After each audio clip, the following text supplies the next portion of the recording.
She is a beautiful lady. কলেজের হলরুমে লাল শাড়ি পরিহিত নিত্যরত রমণীকে দেখে থমকে যায় আদনান। সাথে সাথে সেই নারীর রূপের প্রশংসায় অস্পষ্টভাবে বেরিয়ে আসে তার মুখ থেকে।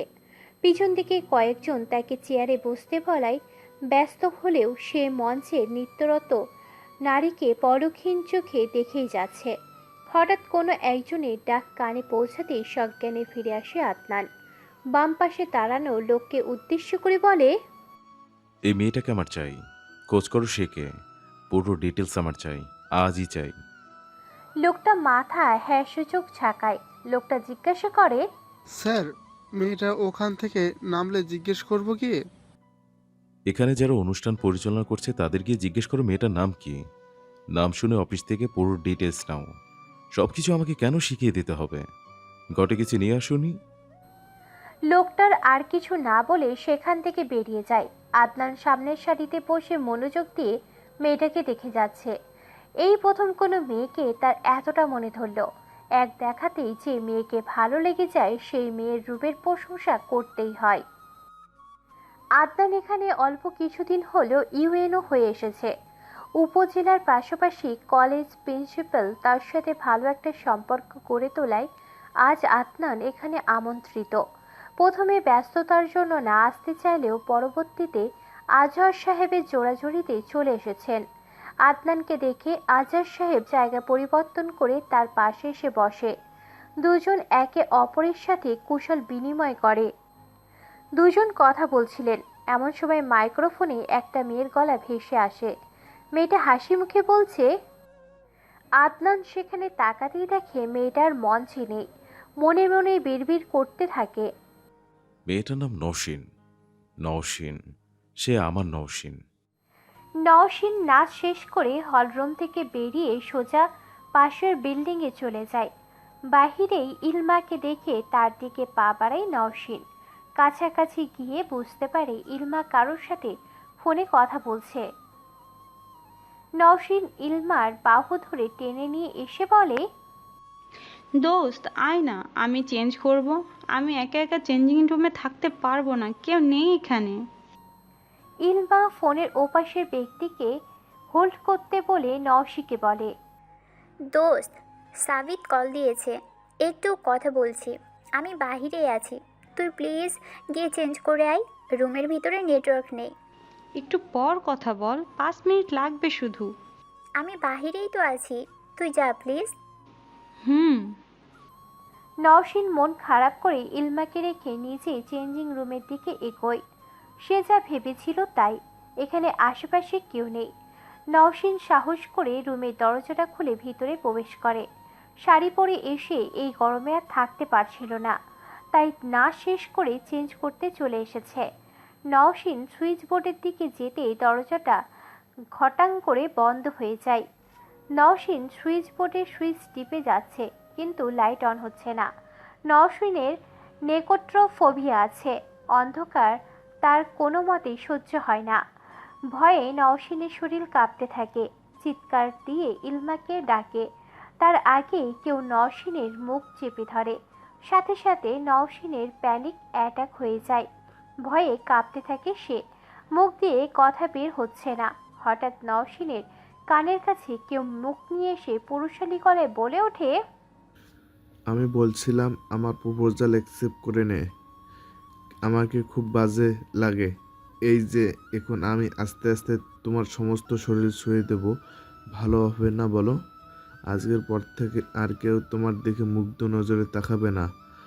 কারো মনে তোমাকে পাওয়ার কামনা মাথাচাড়া দিয়ে উঠবে না। তুমি শুধু আমার।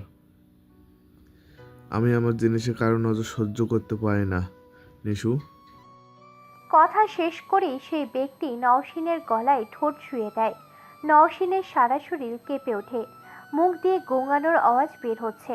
নওশিন বুঝতে পারছে সামনে দাঁড়ানো পুরুষটা আর কেউ নয়, সে হচ্ছে সাব্বির।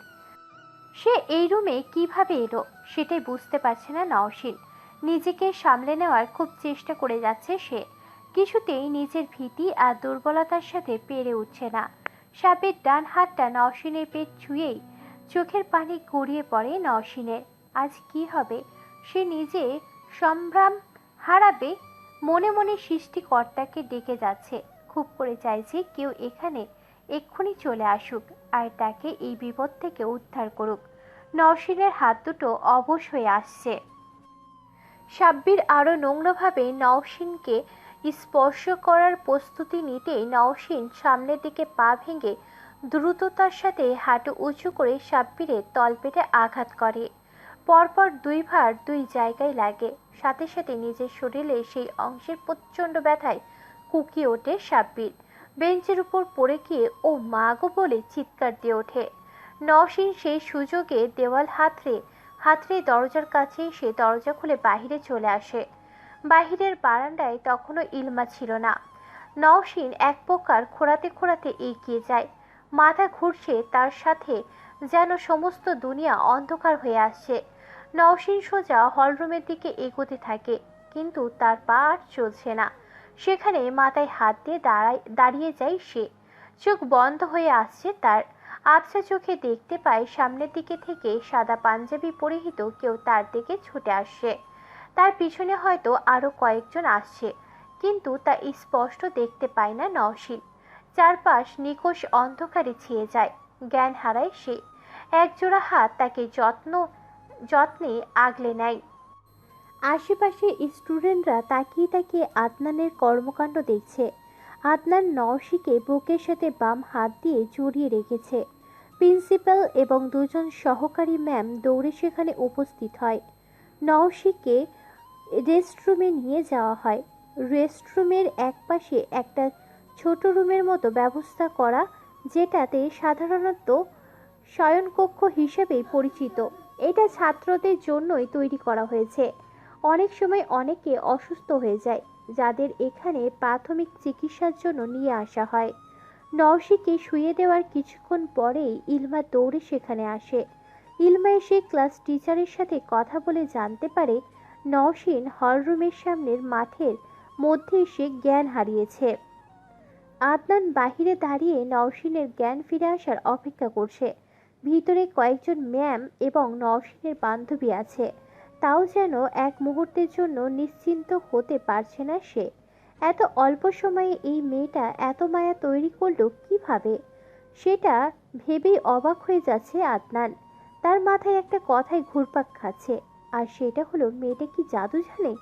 যদি নাই জানে তবে এত টানছে কি করে?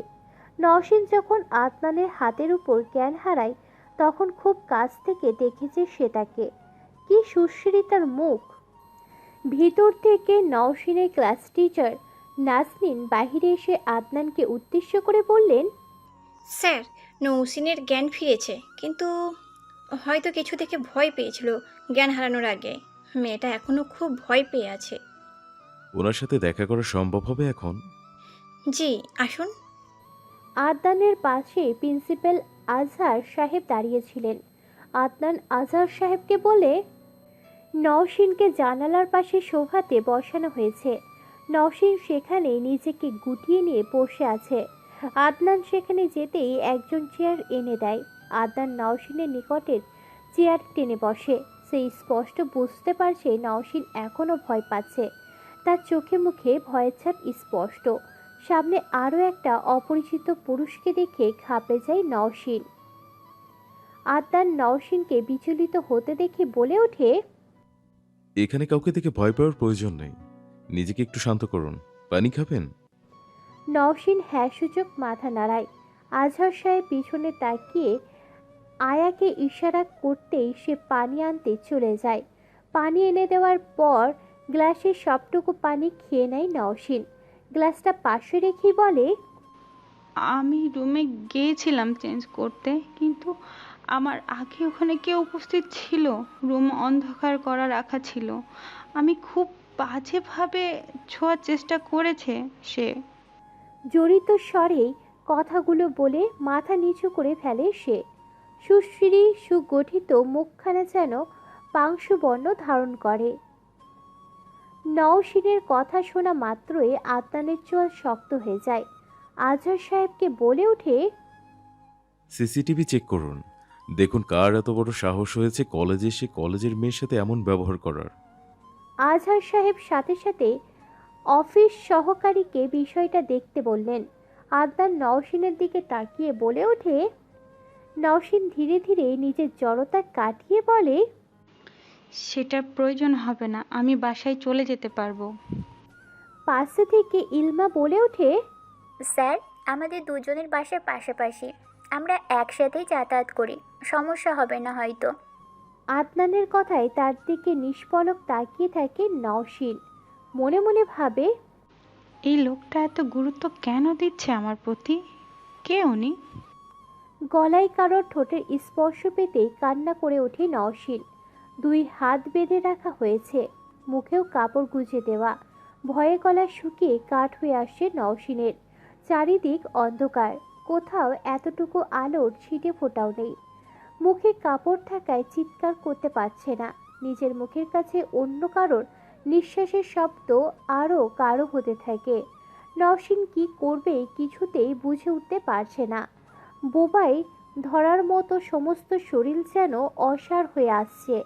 ধীরে ধীরে অনুভূতি শূন্য হয়ে পড়েছে নওশিন। কোনো রকম দুঃসাহস দেখানোর সুযোগ যেন সে পাচ্ছে না। অন্ধকার কেন তাকে এত গিলে খাচ্ছে? স্পর্শগুলো যেন কেমন হিংস্র হয়ে উঠেছে।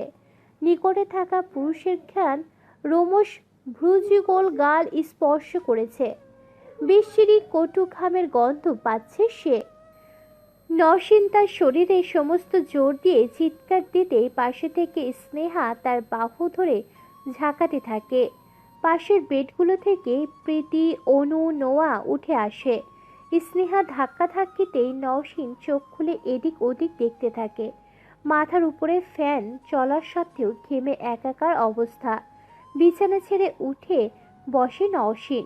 পাশের চার বোনকে দেখে বুঝতে পারে ওটা স্বপ্ন ছিল। নোয়া নওশিনের ডান পাশে বসে বুকের সাথে জড়িয়ে নেয় নওশিনকে। মাথায় হাত বুলিয়ে দিতে দিতে বলে, নিশু, বাজে স্বপ্ন দেখেছিস? নওশিন শুকনো ঢোক গিলে বলে, পানি খাবো আপু, আমার গলা শুকিয়ে গেছে। নোয়া অনুকে ডেকে পানি নিয়ে আসতে বলে। অনু রুম থেকে বের হয়ে ফ্রিজ থেকে ঠান্ডা পানি এনে দেয়। নওশিন সম্পূর্ণ পানি একদমই খেয়ে নেয়। নওশিনকে বেশ অবিন্যস্ত দেখাচ্ছে। আজকে চুল বেঁধেও ঘুমায়নি সে। প্রীতি নিজের আগ্রহ দমিয়ে রাখতে না পেরে বলে ওঠে, আজকে কিছু হয়েছে তাই না? তখন ইলমা কি যেন বলতে চেয়েছিল, তুই থামিয়ে দিলে। স্নেহা সন্দিগ্ধ চোখে নওশিনের দিকে তাকায়। কপালে হাত দিয়ে দেখে গা একদম ঠান্ডা। কপালে ঘাম থাকায় স্নেহার হাত ভিজে যায়। এক মুহূর্ত বিলম্ব না করে বলে, জ্বরও তো নেই, একদম সুস্থ আছিস দেখছি। এবার বেশি ভঙ্গিতা না করে ঝেড়ে কেসে ফেল তো দেখি কি হয়েছে আজ। প্রীতি এবার পাশ থেকে বলে ওঠে, নওশিন, আমরা কিন্তু নিজেরা নিজেদের কথা দিয়েছিলাম, মনে আছে নিশ্চয়ই? আমরা কথা দিয়েছিলাম আমাদের কথা অন্য কেউ না জানলেও আমরা পাঁচজন অন্তত একে অপরের কথা জানবো, কেউ কোনো কথা লুকাবো না। তাহলে তুই আজ কথা রাখিসনি কেন? নওশিন সবার দিকে একবার চোখ বুলিয়ে নেয়। সবাই বেশ আগ্রহে তার দিকে তাকিয়ে আছে। নওশিন একটা জোরে শ্বাস ফেলে সবটা বলা শুরু করে। নওশিনের কথা শুনে মাঝের দিকে সবার ভুরু কুঁচকে গেলেও সবটা শুনে স্বস্তির নিঃশ্বাস ফেলে সবাই। নওশিনের কথা শুনে পিঠের রক্ত যেন টকবগিয়ে ওঠে। সে পাঁচ বোনের মধ্যে একটু বেশি প্রতিবাদী ধরনের। দাঁতে দাঁত চেপে বলে ওঠে, শালারে, আবার সুন্নতে ইকরা দিতে ডক্টরের কাছে পাঠাইলি না? ডক্টরের টাকা দিয়া গোড়া শুদ্ধ কেটে দিতে বলতাম। জানোয়ার কোথাকার, এইসব শুনলেই খুন করে ফেলতে ইচ্ছে করে। স্নেহা পিতির কথায় কোনো পাত্তা না দিয়ে বলে ওঠে, নিশুর তো ব্যক্তিগত ব্যাপারটা আইসা পড়ছে। নিশুর তো ব্যক্তিগত ব্যাপারটার সাথে বসন্ত চলে আসার কথা। আমি মনে হয় সিঙ্গেল মরবো। অনু পাশ থেকে গান গেয়ে ওঠে। সবার কথা শুনে বিরক্ত লাগছে নওশিনের। সবাইকে ধমক দিয়ে থামিয়ে দিয়ে বলে, আমার সাথে আজ এত বড় একটা ঘটনা ঘটে গেল আর তোরা ইউএনকে নিয়ে মজা করছিস। শুধুমাত্র পিটি আমার কষ্ট বুঝলো আর তোরা কয়টা লুচ্চামি শুরু করছিস। নোয়া সবাইকে চোখ টিপে ইশারায় চুপ করতে বলে। সবাই নওশিনকে ডেকে ডেকে দেখিয়ে মুখে আঙুল দেয়। নওশিন এবার সবার কর্ম দেখে খিলখিলিয়ে হেসে ওঠে। নোয়া এবার সবার মতো নিজেও মজা করতে শুরু করে।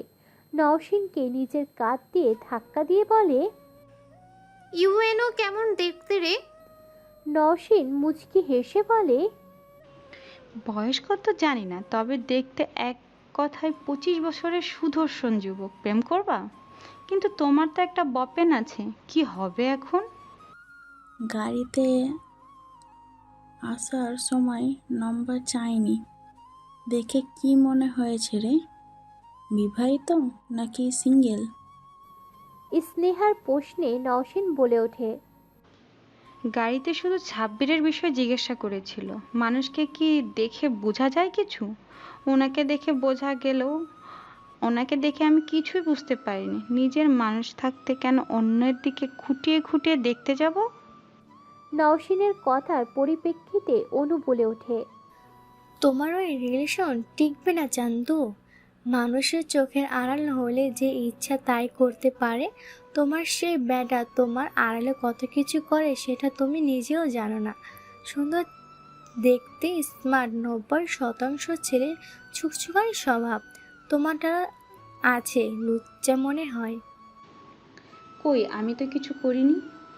আমিও তো নুহাসের চোখের আড়ালেই আছি। আমি যেহেতু কিছু করি না, তাহলে আমি ওর উপরও বিশ্বাস রাখতেই পারি। নওশিন প্রেমে অন্ধ হয়ে আছে এইটা নোয়া, প্রীতি, অনু, স্নেহা সবাই জানে। ছেলেটা কি মন্ত্র পড়ে বেশ করে বশ করে রেখেছে কে জানে। এতক্ষণে নোয়া বলে ওঠে, এই তোরা ঘুমাবি না? ওই হাঁসের বাচ্চার কথা আমার এত রাতে শুনতে ইচ্ছে করছে না। প্রীতি সবার কথায় বিরক্ত হয়ে নিজেই বিছানায় চলে যায়। ইম্পর্টেন্ট একটা কথা থেকে সবাই কিভাবে বিনোদনের লাইনে চলে যেতে পারে তা সেবাদে সবাই জানে। নোহা ঘড়িতে তাকিয়ে দেখে 2:30 বাজতে চলেছে। সবাইকে ঠেলে নওশিনের বিছানায় থেকে তুলে দেয়। সবাইকে ঘুমাতে নিজেদের বিছানায় চলে যেতে বলে। বিছানা ছেড়ে সবাই চলে গেলে স্নেহাও শুয়ে নওশিনকে বলে, তাড়াতাড়ি শুয়ে পড়, মাঝরাত এখন। নওশিন বালিশের নিচ থেকে ফোন হাতে নিয়ে দেখে নুহাস আজ থেকে কোনো টেক্সট করেনি। ফোনটা বালিশের নিচে না রেখে পাশে চার্জে দিয়ে রাখে। খারাপ স্বপ্ন যেন না দেখতে হয় তাই আয়াতুল কুরসি পড়ে ঘুমিয়ে পড়ে। ভোর 6টা। পরিজান বেগম ফজরের নামাজের জন্য উঠে উজু করে 5 নাতিকে ডেকে তুলে উজু করতে পাঠিয়ে দেয়। পরিজান বেগমের কোনো ছেলে নেই। 4 মেয়ের 5 মেয়েকে নিজের কাছে রেখেছেন। বিরাট একটা পুরনো নকশার বাড়িতে শুধুমাত্র 7 জন মানুষ থাকে। পরিজান বেগমের স্বামী মুহিব শেখ পরিজান আর 5টা নাতনি। বাড়ির সামনেই সদর দরজার পাশে বড় একটা ঘর আছে। সেখানে স্বামী স্ত্রী 2 জন থাকেন যারা বাড়ি দেখাশোনা করে। বাড়ির সবার অভ্যাস ফজরের নামাজ শেষ করে মুহিব শেখ মসজিদ থেকে বাড়িতে আসলেই সবাই বাহিরে হাঁটতে বের হবে। বাহির থেকে এসে সবাই 1 কাপ করে চা আর কিছু বিস্কুট নিয়ে পড়তে বসে যাবে। আজও তার অনাথা হলো না। মুহিব শেখ মসজিদ থেকে আসার পর প্রতিদিনের মতো বাহির থেকে হেঁটে বাড়ি এসে সবাই পড়তে বসে যায়।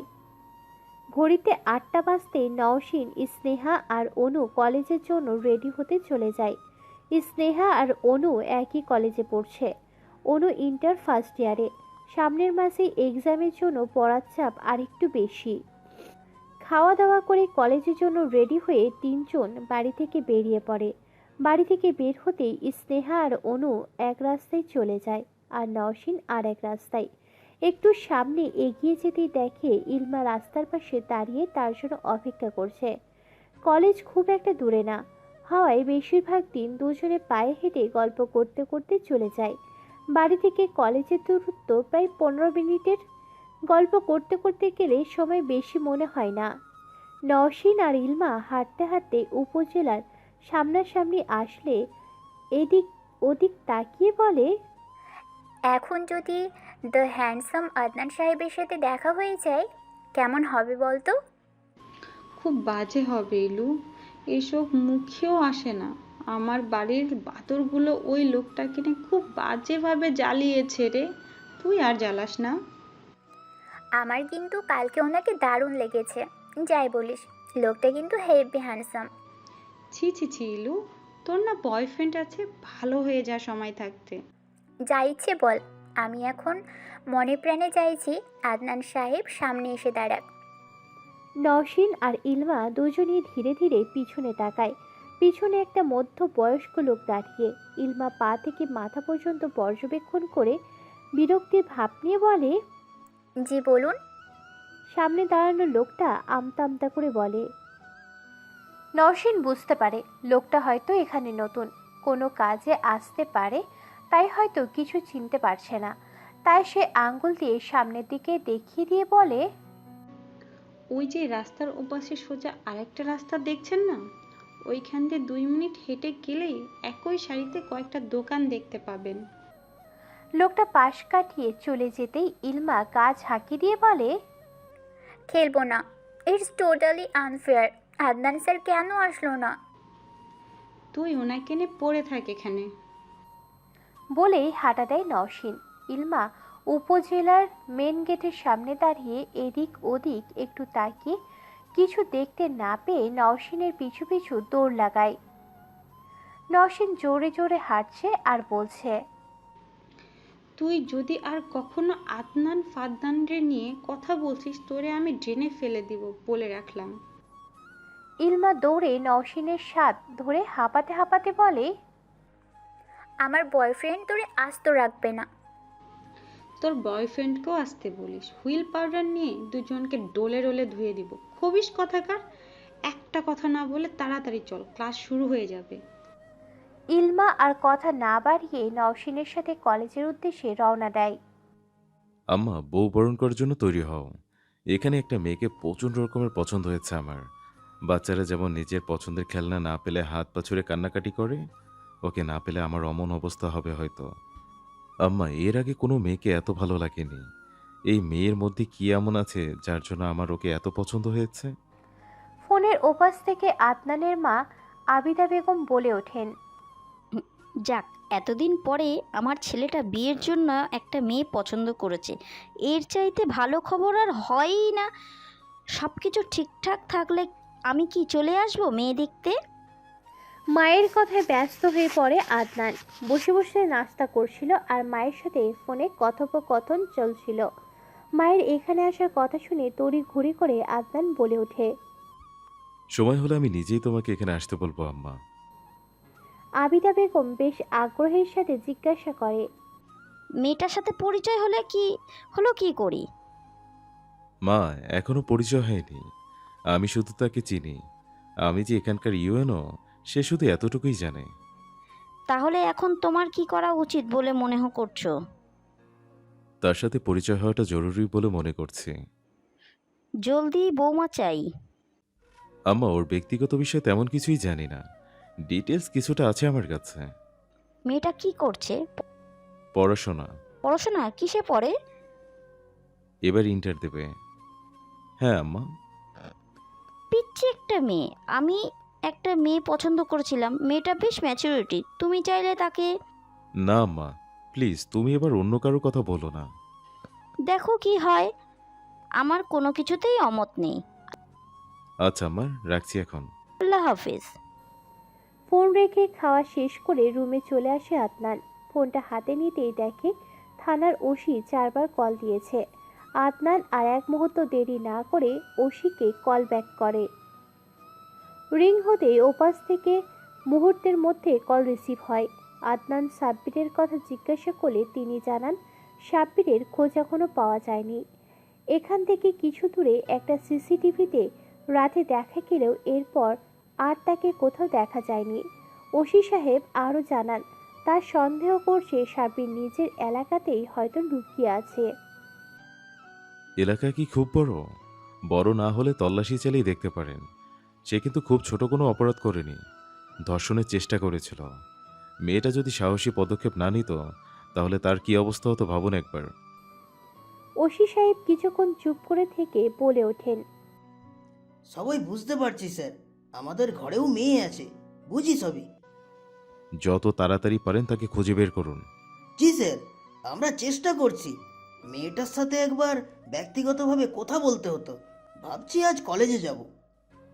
ঠিক আছে, বিষয়টার সাথে যেহেতু আমি জড়িত সেহেতু আমিও উপস্থিত থাকব। কখন যাবেন জানাবেন আমাকে। স্যার, আপনি কখন ফ্রি আছেন? আজ সারাদিনই। ঠিক আছে স্যার, চলুন বের হই 11টার দিকে। ওকে। নওশীন আর ইলমা ব্রেক টাইমে ক্যাম্পাসে বসে বসে খাচ্ছিল আর গল্প করছিল। খেতে খেতে ইলমা বলে ওঠে, তোর নুহাস জানে কালকের ঘটনা? না, বলিনি। বলিসনি কেন? রাতে ঘুমিয়ে পড়ে গিয়েছিলাম, সকালে তো পড়তে হয়, আর ও অত সকালে ঘুম থেকে ওঠে না। জমিদার? কি বললি? জমিদার বললাম, শুনতে পাসনি? কানে ময়লা হয়েছে? কটন বাড কিনে নিয়ে যাস বাড়ি যাওয়ার সময়। ফালতু বকিস না তো বাল, খাচ্ছিস খা। ইলমা ভেঙচকি কেটে খাওয়ায় মনোযোগ দেয়। ইলমা সিঙ্গারার মধ্যে থেকে একটা মশলা বের করে বলে, তোর ওই নুয়াশ হচ্ছে এই এলাচ বিরিয়ানির মধ্যে থেকেও বিরক্ত করে, আর এখন সিঙ্গারাতেও। নহাস তোর কি করলো? ওই তোরা ওকে পছন্দ করিস না বলতো? জলে এত সুন্দর একটা বব তোর কপালে নাই। তোর ওই মাইয়া বফকে দেখলে আমার বমি আসে। আমি এখান থেকে চলে যাব কিন্তু, ইলমার বাচ্চা। দুজনের ঝগড়া রাগারাগি চলাকালীন কলেজের এক আয়া এসে দুজনের সামনে দাঁড়ায়। কোমরের দুই পাশে হাত দিয়ে বলে,